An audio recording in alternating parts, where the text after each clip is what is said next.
What's up, everybody? Welcome to the chat room live on CGTN. I'm your host, Li Jingjing. The cultural and economical connections between China and the Arab world could be traced back to 2,000 years ago. Through the ancient Silk Road and maritime spice route, merchants brought commodities to both worlds. And to this day, we can still see the influences from both cultures in each other's worlds, from architecture, religion, lifestyle, food, everything. And the first ever China-Arab State Summit, which just concluded in Saudi Arabia, unveiled a new era for this relationship as the two worlds are seeking deeper and broader collaborations.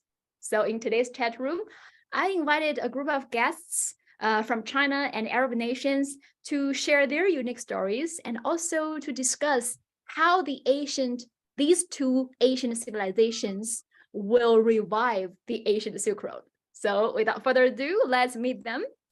And I will start with the ladies. So my first guest today is first Myrna, who is now in Beijing, but she grew up in both Arab culture and Chinese culture. So welcome, Myrna. Hi, Jingjing. Hi, everyone. I'm Myrna. I'm half Chinese, half Jordanian. And growing up, as Jingjing said, in both cultures, I'm super excited to be here today to share some of my ideas. So yeah, looking forward to talk more. Great, welcome. And I'm sorry if there's a little cat jumping in the camera because this is what we have to deal with, the challenges doing live streams at our home. But she's very excited about this cross-cultural communications, and she wants to go to the Arab nations as well, right? Okay, my next female guest, Yang Yuan. She's a CMG's reporter based in the Middle East. So Yang Yuan, welcome. Hi everyone, my name is Yang Yuan. I'm the reporter of CMG. I'm based in Dubai. And now I'm in Qatar to report some reports about the World Cup. I hope to share my story with you, yeah. Okay, so now the place you're in looks fancy. Is that the media center for the World Cup? Yes. I'm in the media center now, yeah. Okay, sorry, excuse me. I'm just going to review this. I was checking. Okay, but continue because now World Cup now has the world attentions, and you are the one among all of us being at the stadium. Yes, actually, yeah. I watched a fantastic match last night. I will share you with my experience later when you introduce all the guests. Okay, yeah. Welcome. And also we have two gentlemen.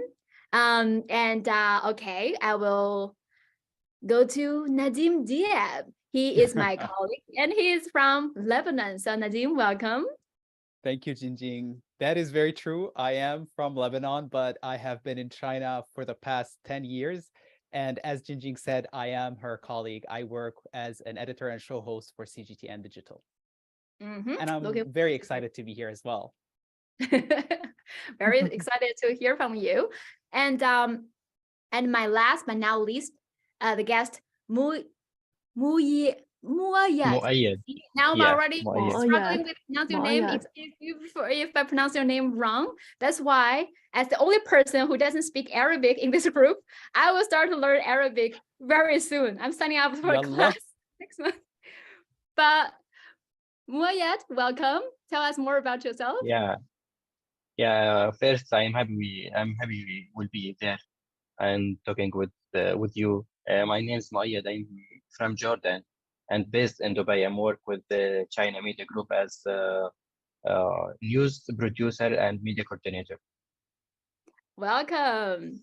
Even though it's the first time that I see you, but I'm very looking forward what are you going to share with us today. So how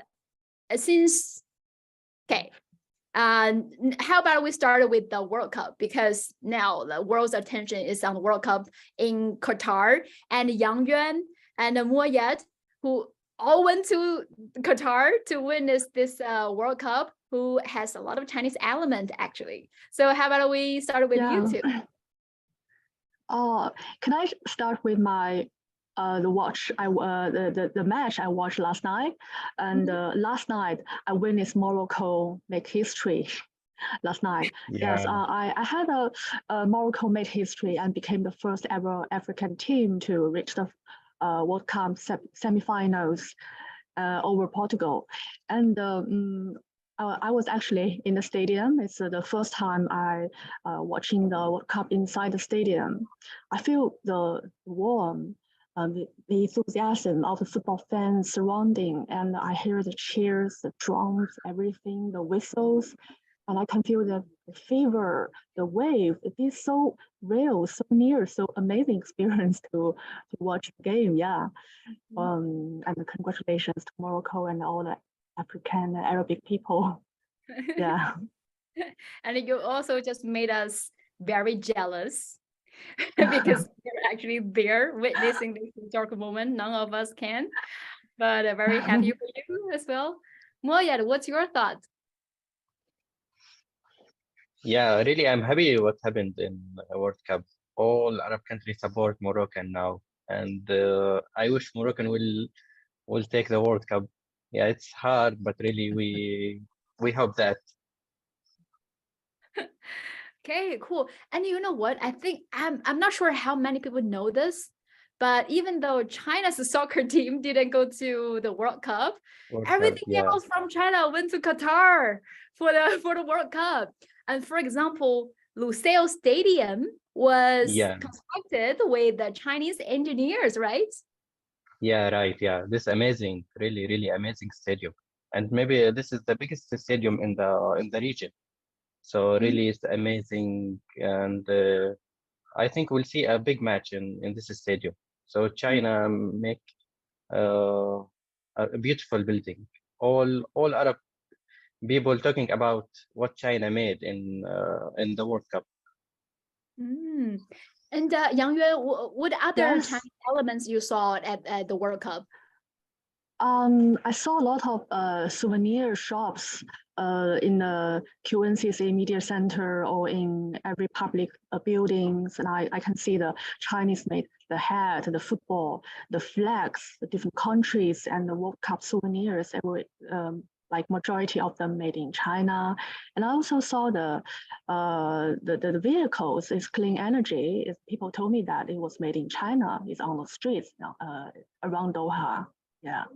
Mm. Wow, right. So I'm glad that all this Chinese element were there, but hopefully one There's day one one more element which is very important. The Chinese panda, Chinese panda arrived Yeah, in Doha. Yeah, and attracts a lot of people and tourists. Yeah, I haven't been there, but I hope maybe in the following days I will take a look of the Chinese panda. That's very cool. And speaking of this, because today's chat room, we aim to let people know more about the Arab culture and Chinese culture and the historical and cultural connections between our two worlds. So before we continue this next discussion, I have a question to all the audience who are watching this live streams. Just how many countries are there in the Arab world? Do you know the answer? If you know the answer, leave a comment in the comment section, either on CGTN's Facebook, Twitter, wherever you are watching this live stream. Let us know. Let us see whether you know enough about the Arab world. Okay, so I will pass this question to our guests from Arab nations, because you know what? I think I often see people from everywhere, from different parts of the world, confused with different terms.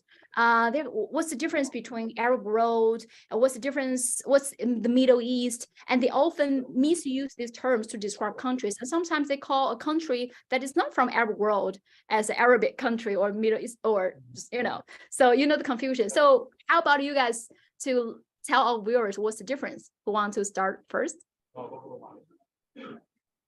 You choose. yeah. First, the Arabic countries is 22 countries.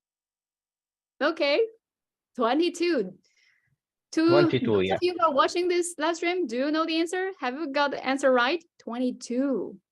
Yeah, 22 stretching from West Asia to North Africa, North right? Africa. It's a Yeah. huge region. And Nadim, So Yeah. what's the difference between the term of Arab countries, the Middle East? Right. So Arab countries are countries that are part of the Arab League. And so the thing that brings them together is this organization. And even though they speak Arabic and they identify as Arabs, which is, you might think of it as an ethnicity, they are divided over a region that goes, as you said, from west of Asia, like Lebanon, Syria, Jordan, down to the Arabian Peninsula, Qatar, Saudi Arabia, and then you move west to North Africa. So you have Egypt, Morocco, Tunisia, Algeria, and then a little bit south to that, you have Sudan, for example, or Mauritania. A little bit to the east from that, you have the Comoros Islands. So yeah, these are the Arab countries, 22 in total, and they are all part of the Arab League. They speak Arabic and they're Arabs, ethnicity. They identify as Arabs. Whereas the Middle East is I would say it's a geopolitical term that doesn't just include Arab countries, doesn't include all Arab countries anyway. There is a bit of crossing over. So for example, Lebanon, Jordan are part of the Middle East, but then you have, depending on the terminology and the span of this term, you have, for example, Turkey, or you have Iran, or some people would put Israel in it as well. And these countries are not part of the Arab world. And so this is the differentiation between the Middle East and Arab world. So Arab countries are part of the Middle East, but not all the Arab countries are part of the Middle East, and not all Middle Eastern countries are part of the Arab world. Mm-hmm. Very important message, because I've speak to several people from Arab countries like Iraq and Syria, and some of them, especially who came from a political background, they don't like the word the Middle East to describe their region, because they believe that the word was created with the bad intentions for certain powers' geopolitical interests. It is a Eurocentric term. Yeah. Sorry. Yeah, it is a Eurocentric term because the Middle East started as part of the Near East, Middle East, and Far East. And these were terms that I think it was the British, because they were, back in the days in the 1800s, you have the British Empire, and they sort of classified these countries based on the Indian colony and their position from India. So the Near East was the Ottoman Empire at the time, and then the Middle East, what is known today as the Middle East, in the past was not the Middle East. It was more what today you see as in the Arabian/Persian area, as well as Southeast Asian countries. These were known as the Middle East, and then the Far East is China and the Eastern Asian countries. And so it does have a Eurocentric dimension, this term, and I personally, today, I don't have a problem with it because I sort of look at it in a different way. I know that my theory is incorrect, but the way I see it is the Middle East is the middle for me, is because the Middle East is in the middle of Asia, Europe, and Africa. That's why in my head it's called middle. And then East is because it's part of the Eastern world. But originally, like, this is my theory. And I think that a lot of people in the Middle East don't have a problem with that term. We do refer to ourselves as Middle Easterners. But again, not all Arabs or not all Middle Easterners have the same opinions. But yeah, in my head, this is like the theory that I have in mind of why it's called the Middle East, even though historically and politically that's not the case. Yeah, that term has been generally accepted. But yeah, so I think it's important for people to realize, well, the Middle East is part of has several Arab countries, but actually it's a huge area stretched from West Asia to North Africa. So just don't, and not every country in the Middle East is Arab countries. For example, Turkey, Israel, they were all in the Middle East, but they're not Arab countries. I think what's happening right now is the term Middle East has been married to North Africa. And so you have this whole region that is called the MENA, MENA, Middle East and North Africa, which is a region that sort of engulfs most of the Arab world, plus other countries that are non-Arabs. So those of you who are watching this live stream, have you left your comments and have you got the answer right?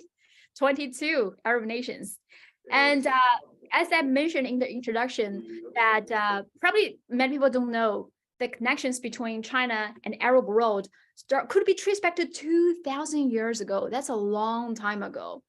And so nowadays you can see so many cultural elements from the Arab culture in China, especially in Northwest China and the Southeast China, because these were Northwest China was the land Silk Road, and in Southeast China was the maritime Silk Road. So in these two ways, the merchants arrived and communicated with each other. And think in southern China, in Guangzhou, in Fujian, in ancient times, there were even Arab towns in those cities, and there are mosques as well. So in southern China, they have the earliest mosques, not just in China and in the world as well.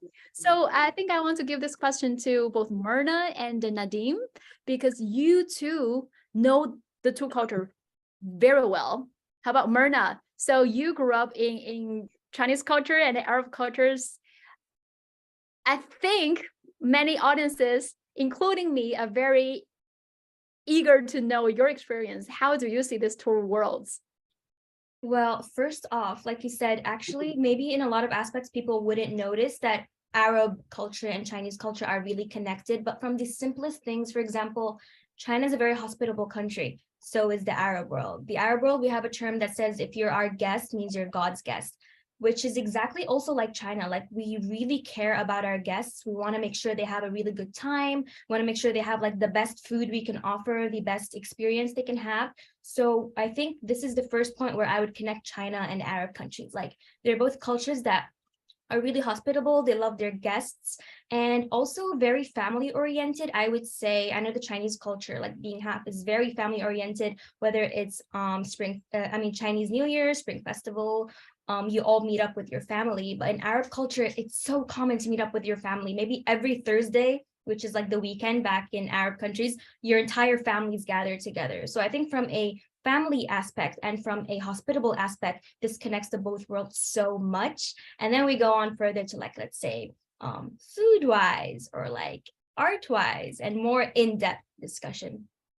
Mm-hmm. So I guess your parents will raise you with did they force you have to speak both Arabic and Chinese? Right. You have to be able to speak the two languages. You grew up in this culture. Actually, absolutely. But it was pretty funny because my parents did it in a way that's like, my mom was like, you have to speak Chinese to me or I won't reply you. And then my dad spoke English to me. And then my mom was like, no, speak Arabic to her or don't reply her. So now, like, if I speak something not Chinese to my mom, I feel weird because I'm not used to it. And if I speak another language, like not Arabic, to my dad, I feel strange. But between my siblings, like, we speak English, it's very interesting. Well, even within your family, it's like a United Nations. It's pretty fun, but it's a way to memorize a language, I would say. But you know what? Chinese and Arabic, two languages with the most people speaking. With you're capable of these two languages, I don't know whether you speak Spanish. If you're able to speak Spanish, then you can go to the whole world and talk to everyone. Yeah. You can?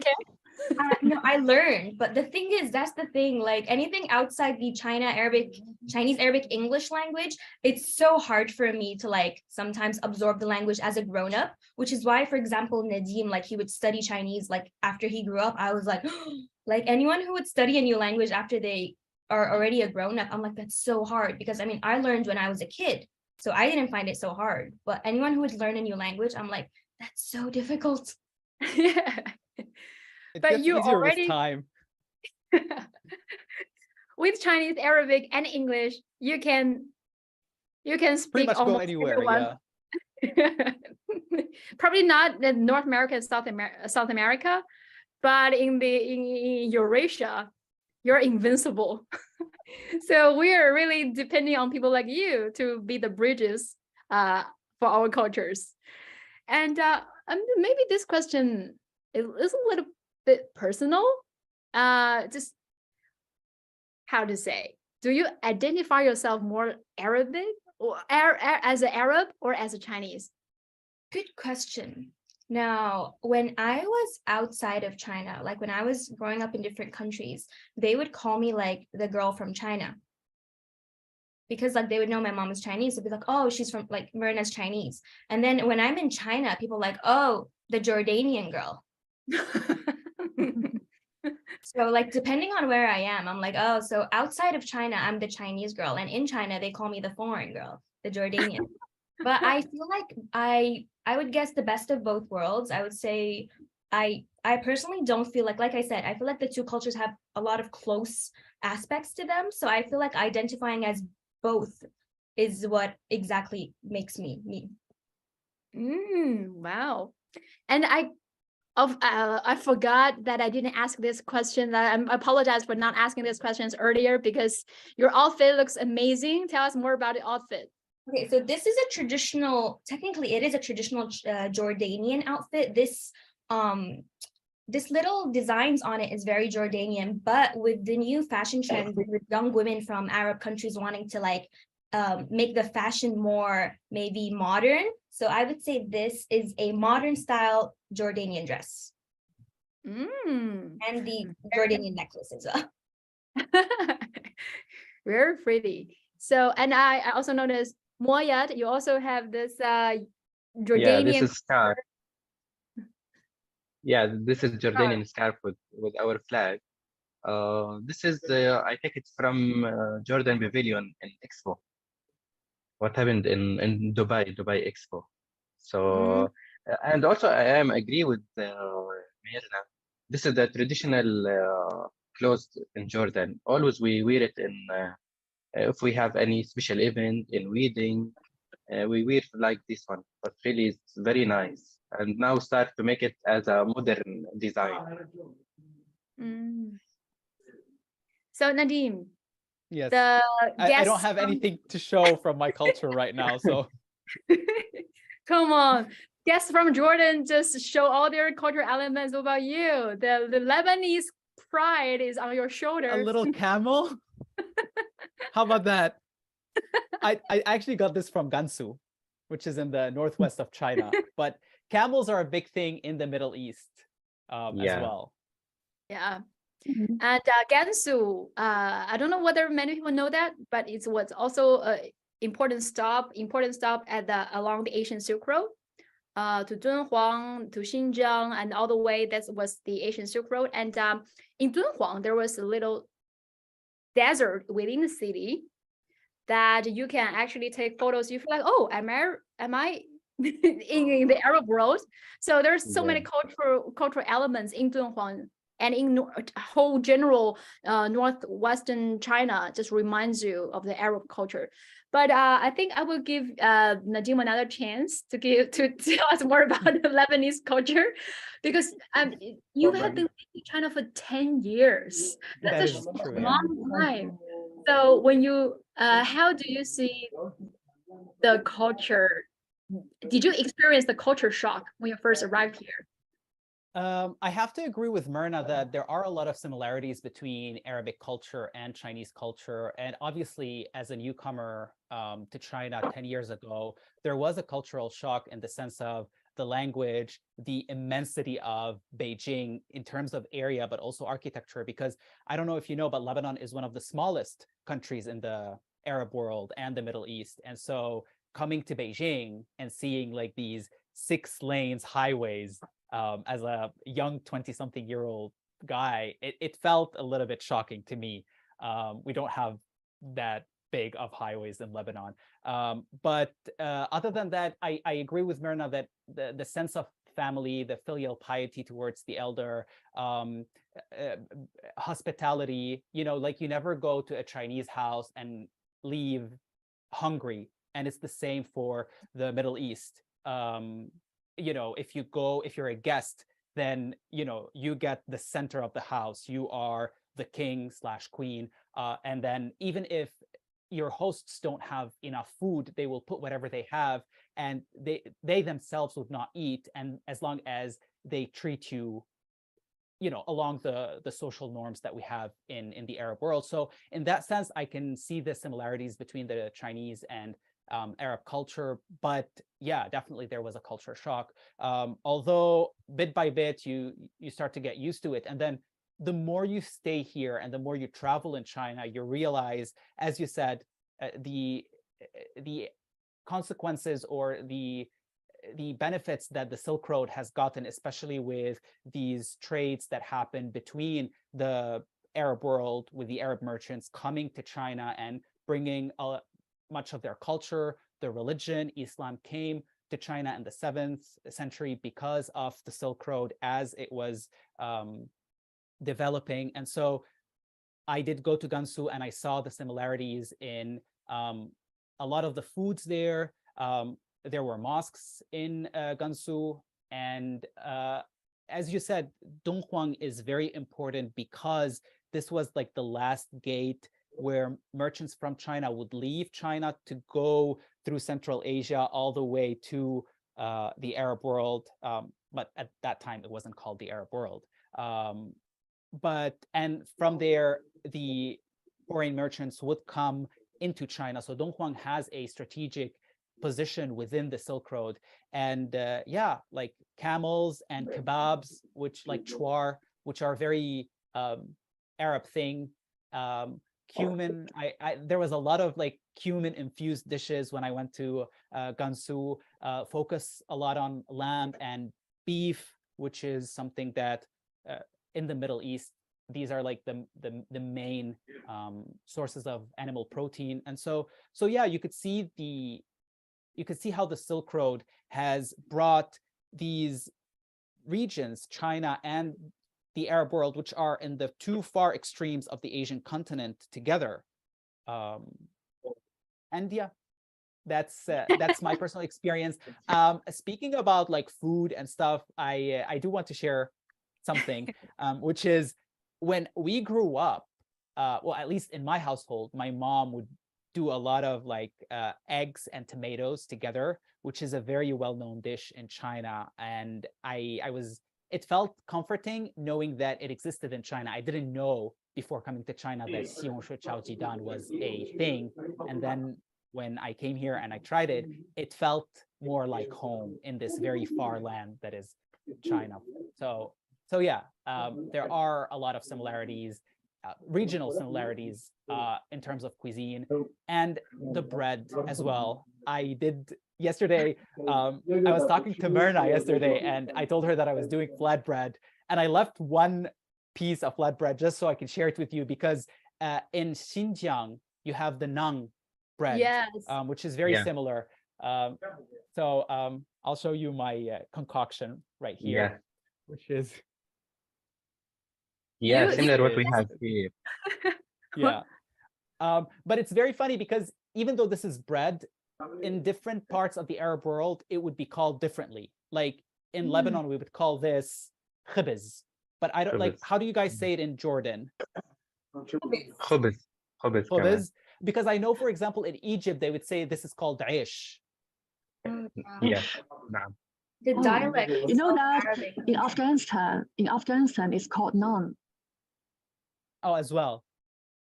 Yeah, in Afghanistan, the pronunciation is the same. Yeah. Yeah. Mhm. Yeah, but this is why they say Arabic is like one of the hardest language, because the amount of dialects we have is just. Oh, yeah. I could say something very Jordanian and I would ask Naveen, do you know? And he's like, I've never heard this. Is this Arabic? And he'd say the same thing to me in Lebanese. I was like, I never heard that before. Right, Jinji, this is something very important to mention. When we said that all the Arab countries speak Arabic, there are two types of Arabic. There's the standard Arabic, the type of Arabic that you read in novels or in newspapers, which is not the spoken Arabic. And so for the spoken Arabic, depending on the region or depending even on the country, you would have certain accents, certain terms that don't exist in other countries. Like Lebanon and Jordan are very close to each other comparatively because we're part of the Levant. But the pronunciation of certain words is completely different. And certain words, as Myrna said, we don't use them in Lebanon. And certain words we use in Lebanon, they don't use them in Jordan. And then just think of 22 countries each with their own specific type of Arabic. Thank you for letting me know how challenging it is. I will rethink whether I should apply for a language course. Okay.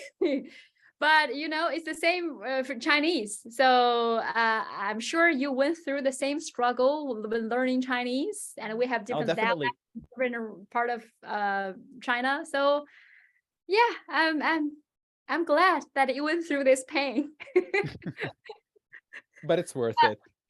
Yeah, it's important. I think learning language is not just about learning a language. It's really learning a different culture. And so it's a door to a different world, so you can communicate with a lot more people and understand each other much better. So a lot of misunderstandings because of the barriers, geographically or linguistically. So it's important that we start from learning the language so we can understand each other much better. By the way, I have some comments from viewers who are watching this live stream on YouTube. I think this person's name is Huang Tua. I'm not sure whether I pronounced your name correct. If I didn't, I'm sorry. But this person left a message. Hail to the China-Arab relations. May it strengthen and prosper for years to come. 加油 China-Arab relations. Yeah. And this comment is to you, Nadim. Love your piece on Chinese Peking opera, Beijing, Chinese Peking opera. Nadim, please bring us more of this type of documentary. So someone watched your documentary and recognized you and said he loves your work. Well, thank you for whoever left this comment. If you haven't watched this Peking opera documentary done by Nadim, he did a challenge, learn how to perform Peking opera in 100 days. And he started from 0 to be fully kung fu performing, and shaved himself performing on stage. Peking opera is so difficult to almost to all Chinese. It's a completely different Asian art that not many young people are capable of, but Nadim did it. So if you want to watch it, find it on CGTN. It's on YouTube. You will find it. And he also did some work on poverty alleviation project. So if you like Nadim, go to see his work. Okay. Thank you for advertising me, Jingjing. I appreciate it. Okay, cool. So we will talk about the money later. And you know what? You all actually you mentioned something. I want to pass that to Myrna again, because you mentioned Dunhuang and Gansu, how important it was for the Asian Silk Road and the China-Arab connections. So Myrna, I remember earlier you also mentioned you noticed some similarities in Dunhuang, a Chinese city in northwest China, some similarities to Arab cultures. What is it? Yes. Now, basically, I feel like once you love a culture or like two cultures deeply, you're going to notice similarities everywhere you see. So when I saw, especially these few years, Dunhuang is so popular, like it looks like a heaven and everyone wants to visit it. But also there's dances, specific dances of Dunhuang is so gorgeous. They have these traditional dresses, which when I first looked at it, I was like, wow, the dances and the dress is beautiful, but it reminds me of Middle Eastern belly dancing. Not only the moves, but the clothes and the designs and the little sparkly things. That's very, very Arab belly dancing style. And then also in Dunhuang dance, they have this very traditional dance in Chinese where they take the pipa, which is a traditional Chinese instrument, and they put it behind their head. Yes. When you look at that pipa, actually, you start to, like, I started to remember an instrument in Arab world, which is called the oud, but we play it like this. And then the pipa in China, of course, you can play it like this as well, but in that dance specifically, they put it behind their head. So I was like, when I saw that, I was like, so either merchants from the Arab world brought this instrument to China, or merchants brought it from China to the Arab world. What is the answer? I don't know, but this connection, I was like, you are connecting both cultures through music, through dance, through performance, and they're also in paintings, like through art. So I think Dunhuang is a perfect mixture between Arab and Chinese culture. Yeah, so anyone, if you come to China one day, please visit Dunhuang. You will be amazed. the grottos, the murals, and through all these relics, you will see, like, I feel like I went there before. I felt like I saw the ancient Silk Road and how all the culture religions came here. So you really see how like it was the cultural melting pot 2000 years ago. And Moyad and Yang Yuan, feel free to jump in if you want have something to add. But Moyad, I heard that you were at the China Arab State Summit. Can you share Yeah. with us some of that? Because that's the first ever China Arab State Summit, and which got the world's attention, which unveils a brand new era for the relations between the two worlds. So what's the mood? What did you see when covering the summit? Yeah, what I see, all the people happy what happened in Saudi Arabia. I will let you know if you open the social media platforms in all Arab world talking about what happened in Saudi Arabia and the relation between Arab and China. If you go to street, ask the people. Also in the media center, a lot of our colleagues in different media platforms came to cover this summit. All the people happy, and they want to know more about China. They want to build a good relation with China, and also they want to tell the Chinese people, we are in the Middle East. We have a lot of things. You can come to our countries and see our history, or try our food, and maybe a lot of people in all the world think about the Middle East. This is uh, this area is very dangerous, or this area, a lot of war happened in this area.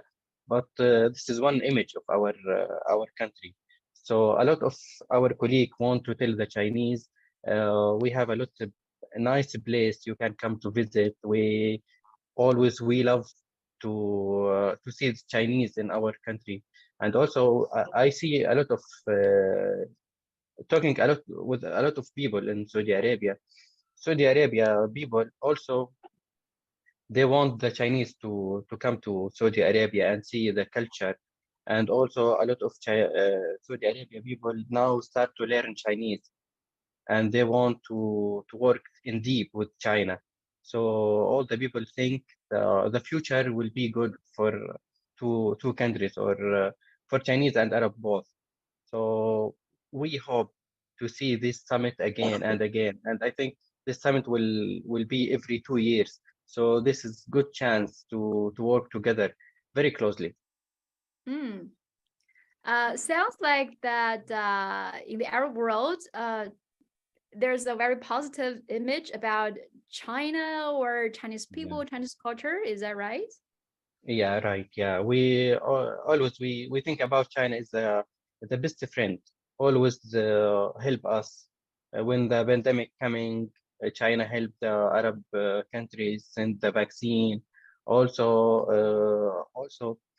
especially in Palestine, China, the Palestinian people think that China always support these cases, and mm, also we think always China didn't want to.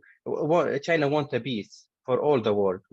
China want to work together, not not like another country. They have political thing want from our country, but always we think about China as a good image. They want to help us come here to build good projects. Want to build our country, help our country. That's it. So really, as Arabic people always think have a good image for China. Mm-hmm. Yang Yuan, do Yeah. you want to add something? Yes, when Moya is my colleague. We're colleagues in Dubai. We meet every day, and Moya is my Arabic language teacher. And when Moya mentioned about the projects, it reminds me of the Belt and Road Initiative, the project, the BRI.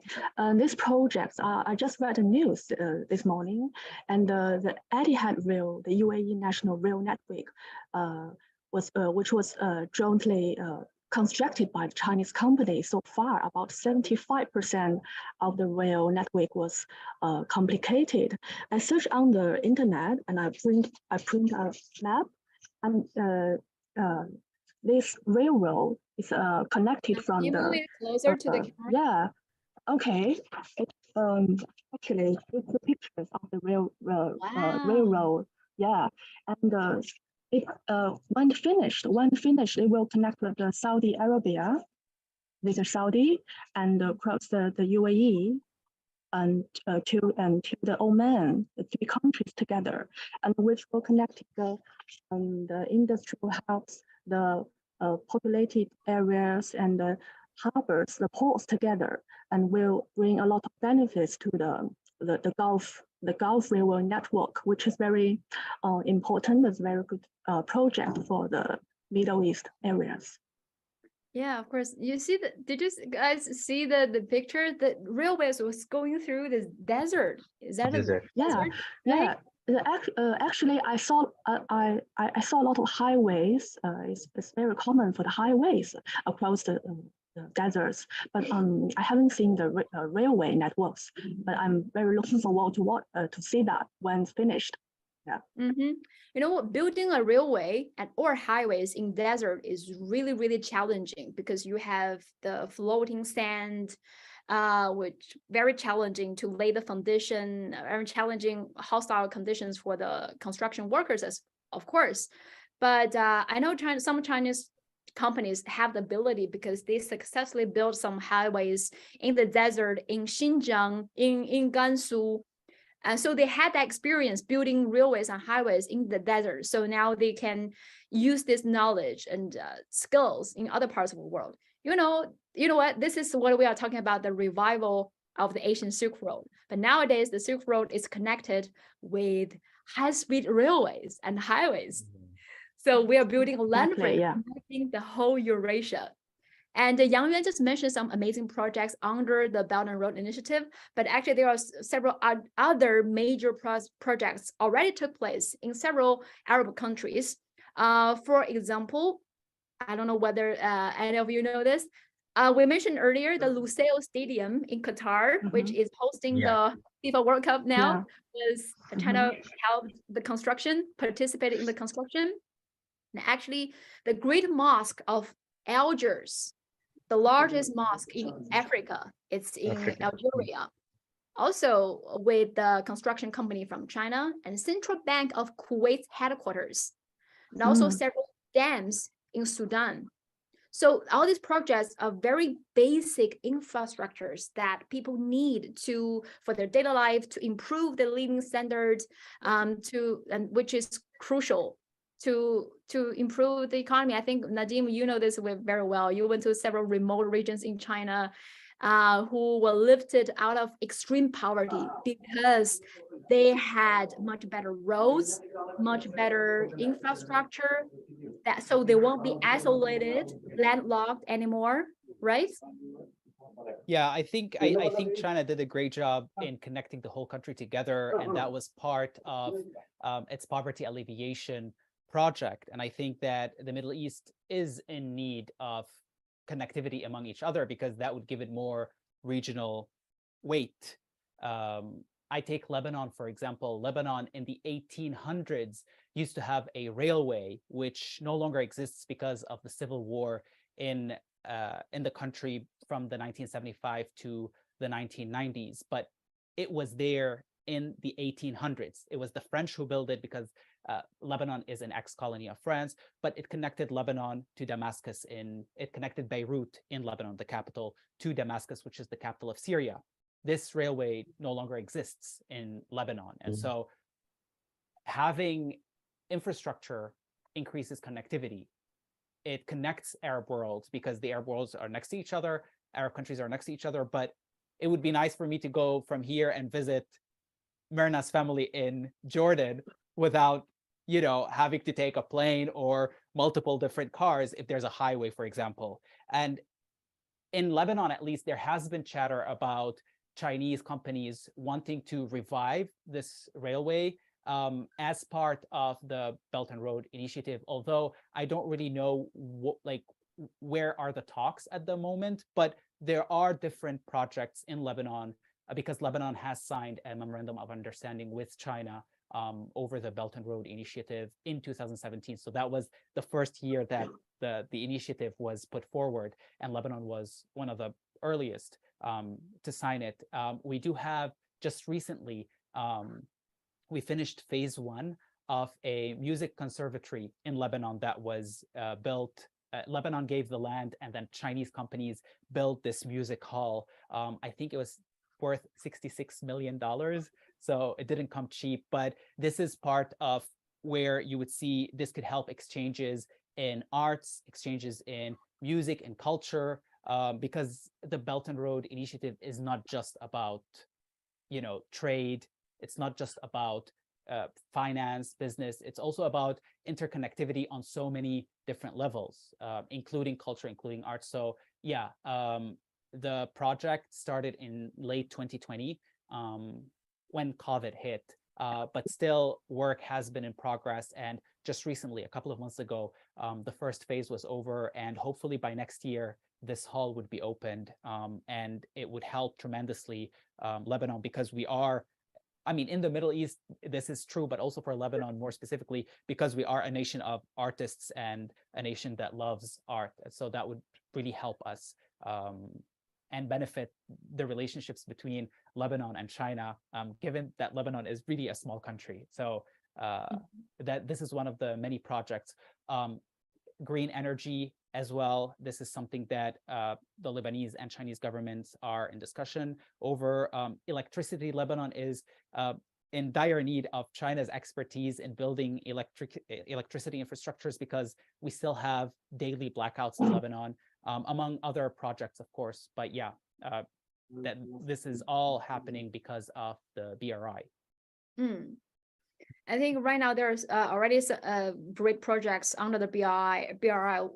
These projects, I'm not sure whether people realize how important this basic infrastructure is to many people, not just in Eurasia, to the developing world, to the global south. Is so crucial, because that's the first step to improve the living standard, that so that people can get higher education to further to change their lives. So I think many, as I heard from many people from Arab world, they are really looking forward for more of this project to reconstruct their country, especially after decades-long wars and destruction. So it's important to finally we work on each other for mutual benefit to improve each other's living standard. So I really hope that this. Sorry, I was just saying that I agree with you that the infrastructure is the foundation of living a decent life. If you don't have running water, if you don't have electricity, if you don't have access to other parts of the country or even parts outside your country, it's just not going to be feasible for you to elevate yourself or elevate your economy or even activate production in any given country. And, you've spoken about wars and you've spoken about reconstruction, and we see this a lot in the Levant, in Iraq, in Syria, and Lebanon. And so I do agree with you that infrastructure is the basic for you to build on a more developed nation. Yeah, and I think China knows this through its own poverty alleviation projects carrying out within its own country. So like with both of us, I went to several remote regions in China, like even born and raised in China, we travel, I born and raised in China, traveled to a lot of places. Still, sometimes when I go to remote regions, I just couldn't believe how isolated it was because of the geographical challenges, like mountainous regions or Gobi Desert. It was so challenging to make a living there, just to even get the basic water, electricity. So Right. so to help those people get out of poverty, one crucial thing is to build roads.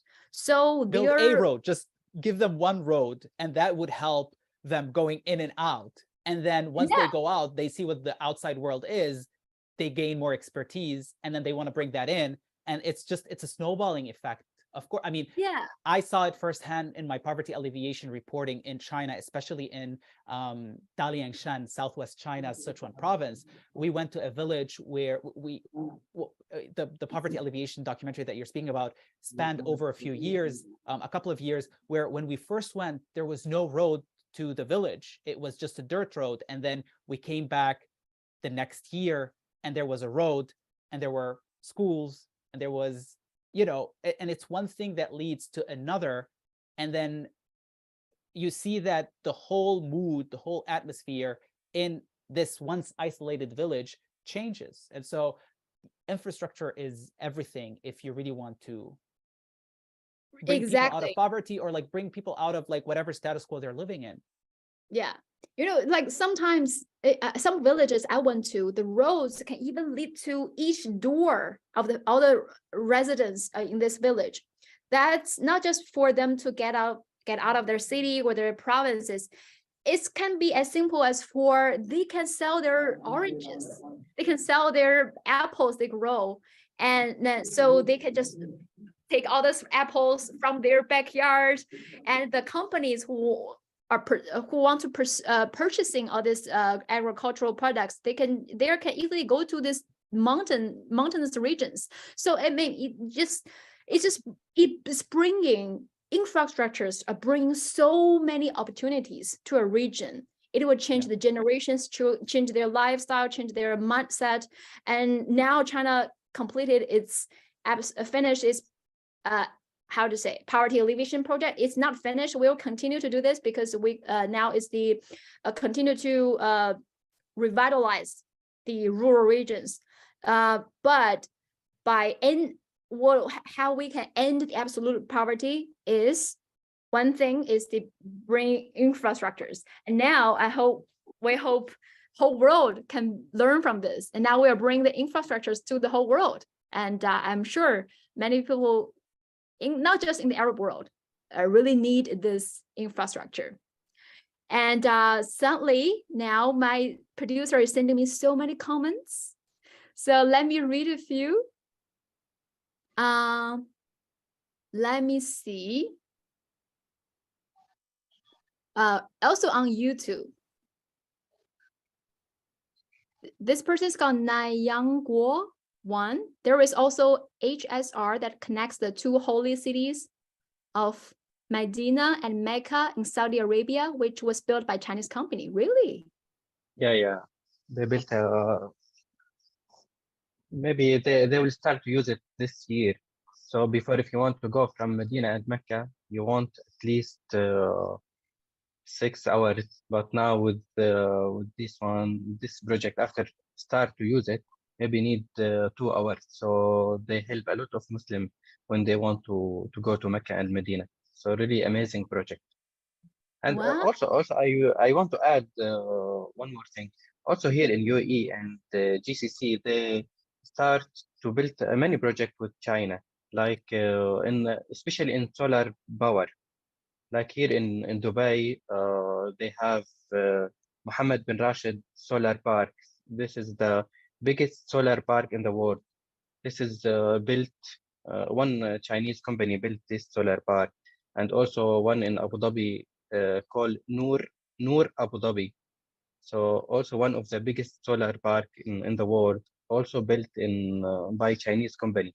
So I think the China now have a lot of experience in this field, and in Arab country need this experience. A lot of Arab country have a problem with electricity. So I think China is a best choice to go there and make a good relation with Chinese company to build some solar park or build a new project to help our country with to solve this issue of electricity. So I think in a few next year we'll see many projects in this field, especially in energy field. And earlier we mentioned some of the cultural communications, but you know what? Like you all mentioned that there's an eager in Arab world that they want to learn more about China, Chinese culture, Chinese language, and there's also growing interest in China to learn more about the Arab world's culture as well. So I think Nadim is a perfect example because he studied and worked in China, and he's able to speak some Chinese as well. So he's the person who came to study in China. But Myrna, you studied when you were a kid. You studied in Jordan, right? So you actually studied Chinese not just from your mother, from a school in Jordan. So what was it like? What was it like to learn Chinese culture in Jordan? Right, because I really wanted to like in depth, like my family wanted me to learn the culture more in depth with writing and like poetry and everything. So as everyone knows, there's Confucius Institutes all over the world now. And Jordan was one of actually the first Arab countries to have Confucius Institute. The time when I was there was already classes for children like 4 to 5 years old and adults who are doing business with China. And then after I left and then COVID hit a couple years ago, I searched it up online because the amount of students learning Chinese, the classes went online. And then afterwards, what I also newly understood is that when I was younger, when I lived in Jordan and I was younger, there's a second and third language to learn. So people in Jordan speak Arabic and English naturally, but as a third language to study, they used to study French in school. I studied French in school when I was younger. And then growing up, I just heard that a lot of schools in Jordan are implementing Chinese language as the second language to study in schools. So I think now looking at the BRI, yes, there's infrastructure, there's economy, but also people to people bond is, I think, the essence of BRI. So that also comes with education and cultural exchanges. So Jordan is a very good location for Chinese students to go study Arabic. And then also many Jordanian students come to China to learn Chinese. So especially these few years, the exchanges between language and studying abroad, we have many Chinese students studying Arabic in Jordan and Jordanian students studying Chinese in China, in different parts of China. So I think language and culture exchange is also one of like the essence of BRI. And me being a student who studied there for a little bit Chinese, I'm really proud to see that Chinese language is now implemented in schools and it's implemented in people's lives. So it's really cool to see. Wow. I'm wondering what does it feel like? What kind of courses were there at the Confucius Institute? And I assume it's not just learning a language. They're probably during the process you're learning the Chinese culture as well, right? What was it like? What kind of courses were there? The teachers did a really good job. So like, let's say the first half of the class, as I recall, you would study writing, you would study history, poetry, and what we call in Chinese proverbs. But in the end of the class, the teacher would try to spice things up. He would put you like a very famous song that's happening in China that's really popular.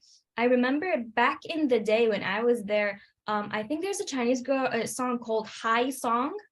Hi Ge, and then at yes, that Hi era, yes, Hi Song. and like I feel like living abroad, you wouldn't know that's like a popular song in China, but then the teacher was like, here, listen to this song, it's so popular in China. And then everyone was like, oh, I had no idea.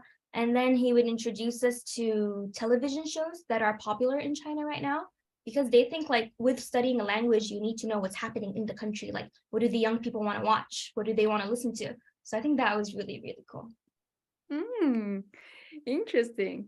And Nadim, how do you feel about your experience studying in China? How do I feel? It feels Yeah. great. Was that easy? I assume not, but how can other people from Arab world, if they want to follow your path? I think that I can speak about Lebanon's experience with education in China because in 2012, when I came to China, it felt a little bit alien for a lot of people that, oh, you're going to Lebanon. You're going to China. And funny enough, because we have a very famous proverb in Arabic, which goes as follows, "Utlub al-ilm walau fi as-Sin," which is translation is seek education even if it was in China, because China is such a far, far away land from the Arab world. And so a lot of people would tell me this when I would tell them that I'm going to China to continue my studies.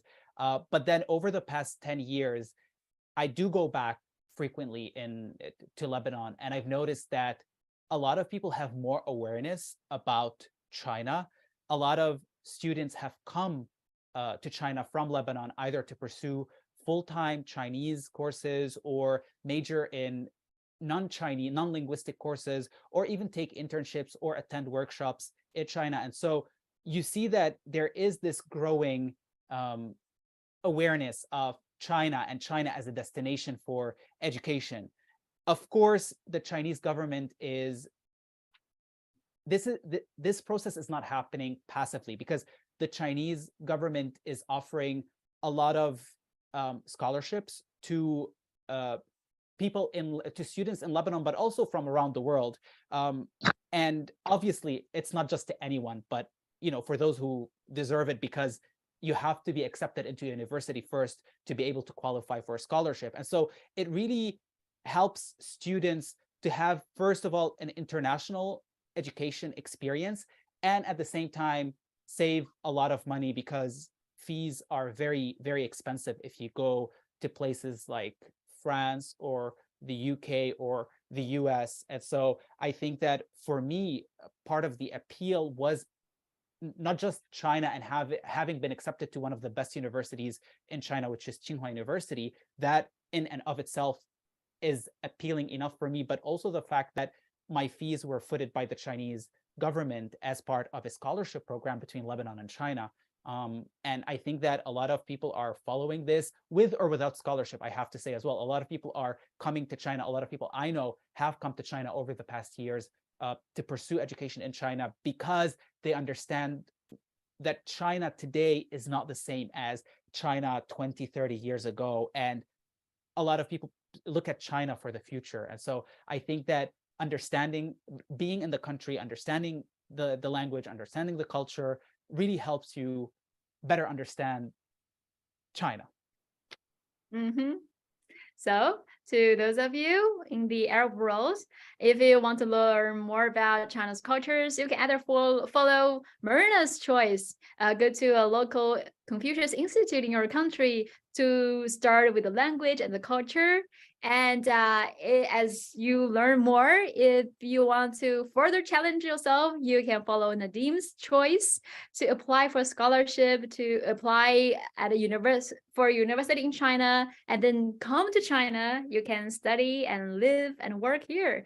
And they are both doing great, right? Jingjing, I have to also say something, if I may, that in reverse, there's a lot of Chinese students also going to the Middle East, to Arab countries, because the amount of people in China who speak Arabic now is mind-blowing. And not only do they speak it perfect, like they speak it didauda, like very authentically. And because they go to different countries, from Jordan to Lebanon to Egypt, they speak with different accents. And so it is happening in both sides, but just because of the sheer size of China and the much smaller size of Arab countries, it's not like an equal ways, but it's the exchanges are happening on both sides, and more Chinese people, in my experience, more Chinese people understand more about the situation in the Middle East, the situation of Arab countries today, than they did 10 years ago when I came. Like people 10 years ago did not even know where Lebanon was. Now they know where Lebanon was, but then they say, oh, is this where the war is happening? And so there is these, there is this like stereotypes that are attached to certain countries, which I think it was Muayyad who said that earlier, that the Middle East or the Arab countries are not just a place where war happens or a place where danger happens. And this is something that we need to change, this idea about it, because we've had enough of that. And we all know why these things happen, whether it's in Iraq or in Syria or in Lebanon. And so I think charting a new way forward right now is the best way for everyone. I want to add something to what you just said. Yes. So I really hope people just to realize the Arab world, the Arab civilization is one of the Asian civilizations, just like Chinese civilization, and the Middle East was. Now people probably think about wars or destructions when talking about this region, but remember, this was the birthplace for so many civilizations of humans. Mesopotamia, which is now in current Iraq, and so many great civilizations was born there. And you know what? In the beginning, at the intro at the show, I mentioned the Asian Silk Road. Many Chinese, like for example, the 4 great inventions from China was exported through the Asian Silk Road to Central Asia, West Asia, and then further to Europe. But through this Silk Road, also a lot of Arab civilizations spread to China, like astronomy and medicine, mathematics. That was the Arab world was much more advanced in those areas. Calendar as well. I forgot calendar. Astronomy, calendar, medicine, mathematics. Arab world was much more advanced in those areas, and spread it to China through the Asian Silk Road. And China's ancient scientists was inspired by these Arab cultures. So remember, we were actually very well developed before, and have so much common connections. So now it's time for us to revive this Asian Silk Road and revive these civilizations. So we talk about those cultural connections, all these things, but and of course the China Arab Summit will enhance further deeper cooperations. But actually, I want to turn this question to Yang Yuan, because I think these cooperations between these two worlds didn't stop in the past few years. For example, during the pandemics, we've been collaborating in saving the lives. Like China sent some medical teams and vaccines to the Arab countries as well. So can you share with us your observations? You had to unmute yourself. Yes, I think during the past 3 years, we have very close cooperations with the Middle East countries, whether in the field of the Belt and Road initiatives or the fighting with the COVID-19. And I think in the future, more and more projects will come out, and we'll have more close relationship with each other. And more, and I think the Middle East, they need China's technologies. Everything's China's shared technology with the Middle East, and China also we need each other's big markets. Yeah, and looking forward for the futures of the two China and Middle East corporations. I must have a very, very bright futures. Yeah. Mm-hmm. Yeah, I want to add one thing. Okay, Yeah. When I think I remember when the pandemic and what happened in Wuhan, here in UAE, they light Burj Khalifa, China flag, and send a message to Wuhan people: be strong. We are together. And also they light many famous places here in UAE and send a support message for Wuhan. And after that, the China send the medical team to all Arab country to help to help them. So we work together in pandemic, and China help us a lot. And now maybe 50% of Arab people take the Chinese vaccine. So this is really amazing cooperation between Arab country and China. And also, I want to add one more thing. Here in UAE, in 2019, they launched the Chinese language program in UAE public school. So they give the Emirati people chance to learn Chinese from the beginning, from year 1. So now, after 3 years, you can see any event happened in China. You'll see many children speak Chinese and send message for China. So I think if you give this program 10 years, you will see a lot of children speak Chinese. And after 20 years, you will see a lot of people speak Chinese. So this is good program, and this is will be good to make more communication between Arab country and China.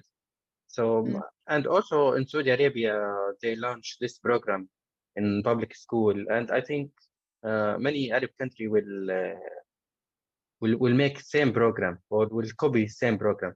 So really, this is good point. Mm-hmm. Well, we have been discussing this for more than 1 hour. I think 1 hour and 10 minutes, 17 minutes.